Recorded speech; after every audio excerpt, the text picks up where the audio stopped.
Hello, baby. Good morning. Good morning. How are you doing, love? I'm good. Mwah. Just done brushing my teeth and do my skincare. Oh, good. You look beautiful. Thank you, my love. So I want to show it to them why you changed that. Oh, let me tell you what I did. Epic mistake.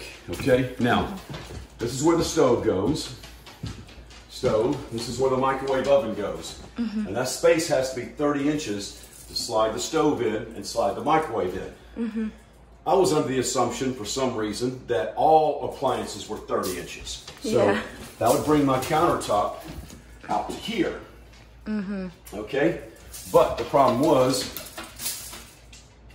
dishwashers are only 24 inches. So I'm 6 inches over. Now, so we had a cabinet here that was 30 inches. The cabinet was going to here, which made it look really goofy because there would have been a 6-inch gap here. It would look ununiform. So I had to tear out that cabinet, it's outside now, and put in a 24-inch cabinet, which makes it fall right here.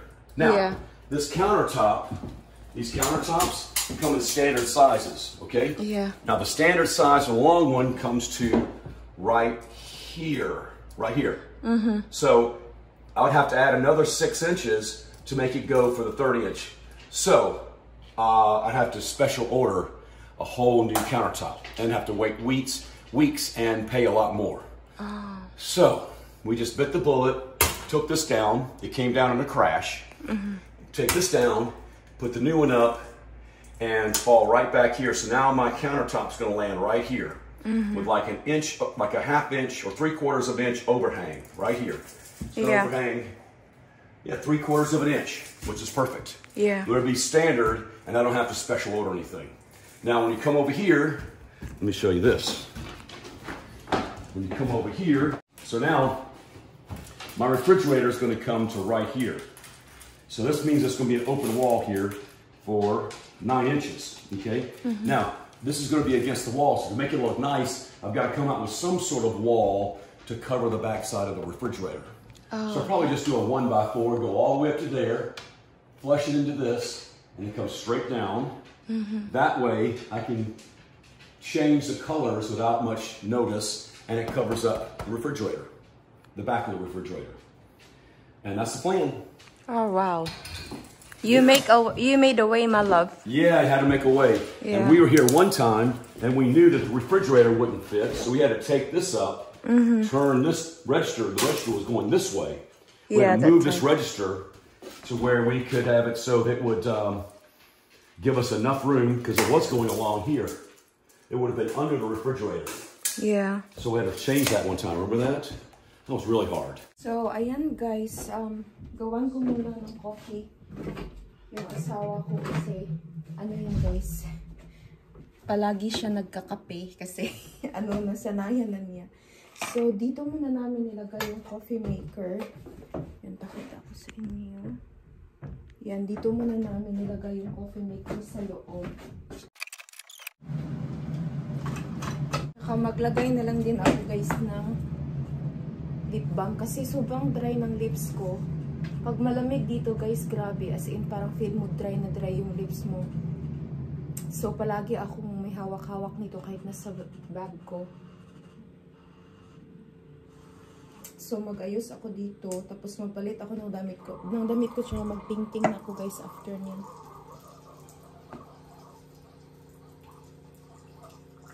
So ayan guys, mag-start na tayo. Si Shello, sunod siya ng sunod sa akin. So, every time ako mag-paint, guys, naglalagay talaga ako ng gloves. Kasi pag hindi ako nag-gloves, punong-puno yung kamay ko ng pintura. So, kailangan ko talaga mag-gloves, guys. Minsan, mga 3 beses ako magpalit nito. So, ngayon, malamig pa sa labas. Antayin ko na lang na medyo maligam-gam tsaka magpintura doon. Malapit na din namin matapos guys. Yung asawa ko nasa labas siya, nagmamower. Tapos meron siyang gagawin doon. Siya yung gumagawa ng mga medyo mabigat na gawain. Pero hindi naman na as in mabigat talaga siya. Yan, medyo maingay dito kasi naka-on yung washing. So, ayan guys, nagmamower na ngayon yung asawa ko. Then, tinransfer namin yung ano doon. Hindi ko alam kung ano yun. Kasi transfer namin yung camper dito. So, linisin, i-mower niya dito para i-transfer namin yung camper doon guys.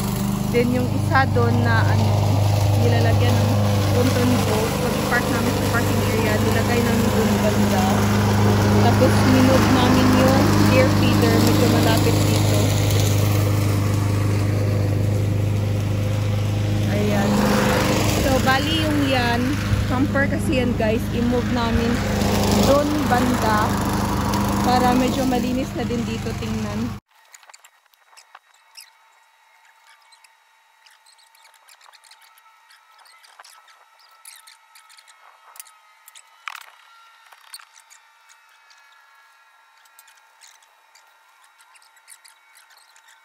Okay, push. There we go.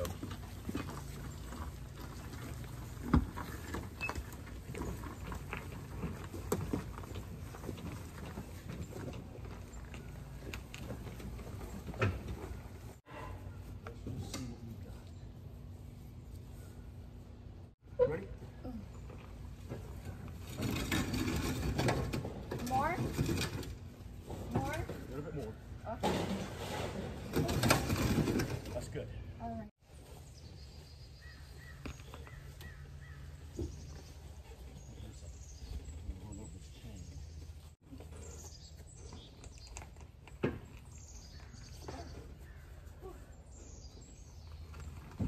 That's good. Did you see that a lot of mess there?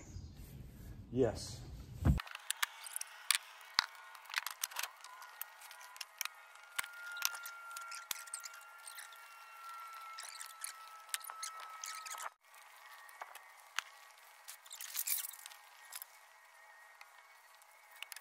So, ayan guys. Nalinisan na namin dito banda. O, medyo malinis na siya. So, ngayon, pupunta na naman siya dun sa taas para linisin yung window. Right, Malap? Yeah. Guys, nandun na si Mark ngayon. Naglilinis siya ng bintana dun kasi merong mga bakas ng pintura. So, gusto niya na mag-stay ako dito sa labas kasi minsan may ano siya sa akin, pinapagawa habang nandun siya sa taas. So, eto na siya guys, bali yung mga woods dito, tinransfer namin dun para at least naman medyo ano siya organized. Tapos nilipat namin yung camper dun. Then, yung sa ponton boat nandun, tsaka ano, nilagay namin ng malapitan yung deer feeder. So, ayan guys, tapos na ako mag-washing. So, since na yung dryer namin sira siya, okay pa naman sana siya. Kaya lang ayaw ng asawa ko na gamitin ko siya kasi yung amoy niya talaga as in parang sobrang sama ng amoy. So, dalhin ko na lang to sa labas. Then, after niyan, magpintura na ako. So, ayan guys, mag-start na ako ng painting.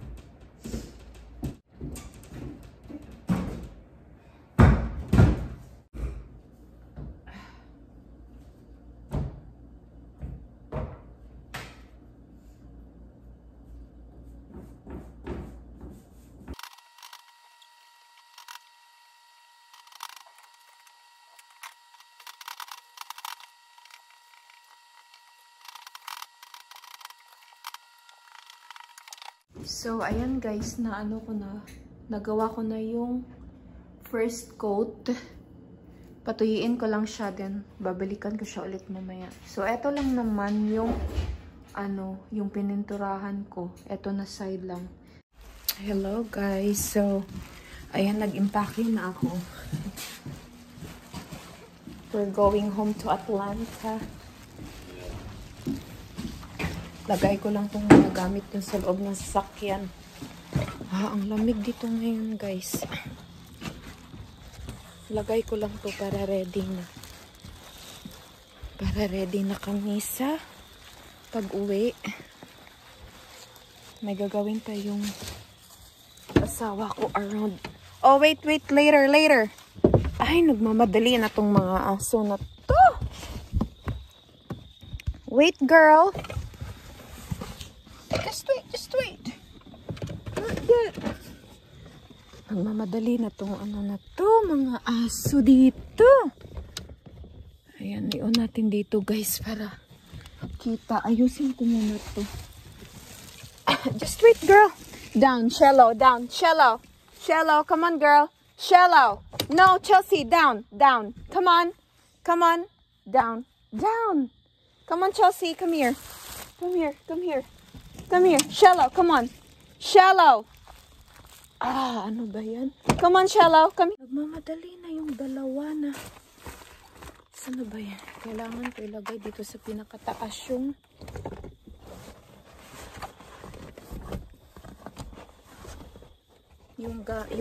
gamot ng asawa ko, guys. Tapos, ayun pala, may iniwan dun yung kaibigan ko na donut tsaka bagoong. Sarap ng bahay. Tapos, nakita ng ng aking stepdaughter.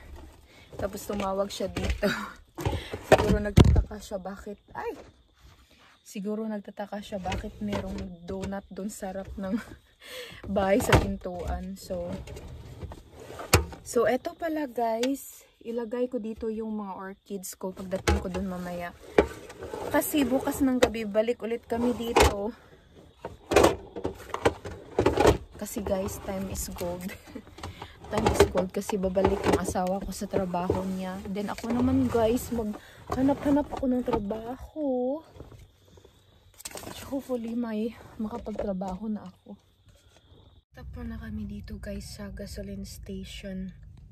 Kasi paubos na yung gas namin. Ayun. Doon si Mr. Tapos si Shallow girl. Hi baby girl. Yan, tingnan mo isang tenga niya.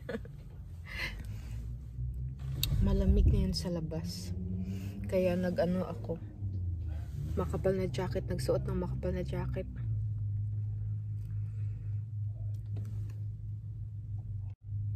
Parang nagutom ako guys. Hello girl. I'll take this and see if it fits in a dog bowl at home, okay? I'm going to look around. I'll be right back. Alright, what you gonna do with this?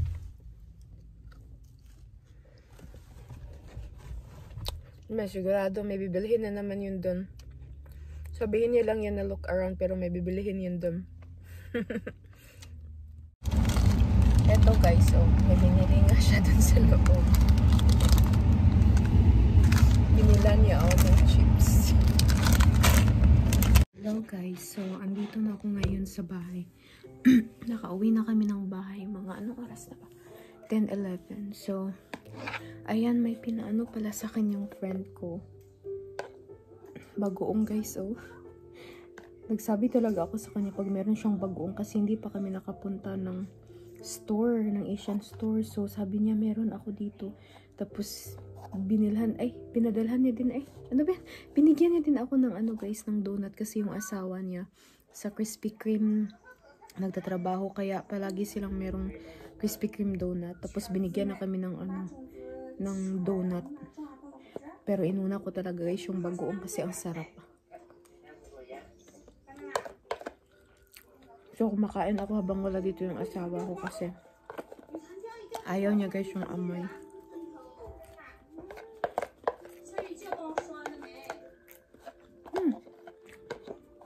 Sarap niya talaga guys.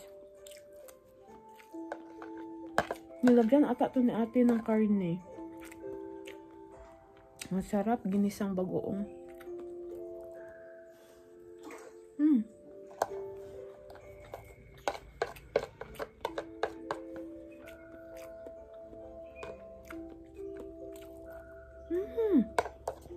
Do you want to eat shrimp paste? Chelsea dito. Do you want to eat shrimp paste, girl?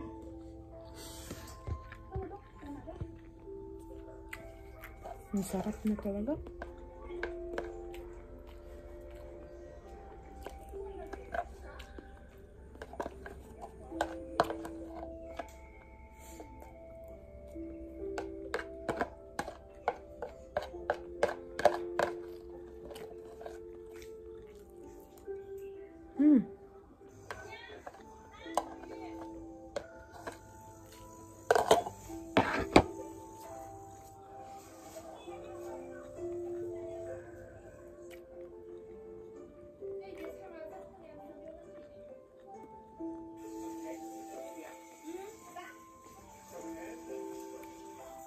Masarap. So, ayan guys, pagkatapos nito manood kami ng movie kasi maaga pa naman, mga 10. So, ayan ang nakakapagod kasi 1 week kami doon sa lake house tapos ang dami namin ginawa. So, bukas, ano ba tawag dito? Kasi naubos na yung gamot. Ubos na yung gamot ng asawa ko. So, balik ulit kami dun bukas ng gabi. So, ayan guys. Pero marami talaga kaming nagawa within a week. So, anyway, ayan. Salamat guys.